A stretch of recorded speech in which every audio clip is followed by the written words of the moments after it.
Today we're exploring the Rogerian argument style, a collaborative and non-confrontational approach to persuasion. Unlike traditional argumentative styles that aim to win, the Rogerian approach seeks understanding, common ground, and shared solutions. This method is rooted in the work of psychologist Carl Rogers, whose humanistic principles emphasized empathy and mutual respect.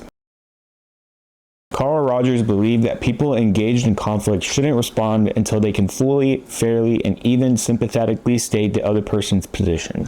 When this mindset is applied to writing, the Rogerian method acknowledges counter-arguments as concessions, not as threats, values opposing viewpoints, and encourages writers to build a bridge toward their audience rather than a wall. Your goal is still persuasion, but persuasion through understanding, not confrontation. Rogerian arguments show your reader that you are fair, informed, and willing to see multiple sides. Using a Rogerian approach strengthens your essay by forcing you to recognize the complexity of your topic. The textbook explains that this method helps you see your own position from another point of view and create a more fully informed essay. This doesn't weaken your stance though. In fact, you often become more persuasive because you demonstrate respect for differing perspectives and show your reasoning is grounded, balanced, and well-researched. A Rogerian argument typically includes 4 major components. Number 1, introduction to the issue. This is non-confrontational. It sets a calm, understanding tone. It presents the issue in a way both sides can agree on, and it avoids loaded and emotionally charged language. Number 2, summary of opposing views. This is fair and sympathetic.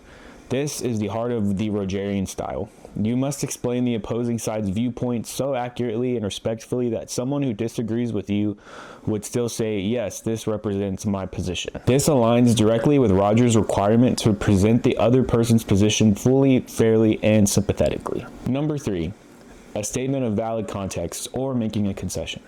Here you acknowledge when the counter-argument makes sense. As the text notes, you might concede that the opposing argument is a valid point in a different context, or that part of it makes sense but doesn't fully apply to your situation.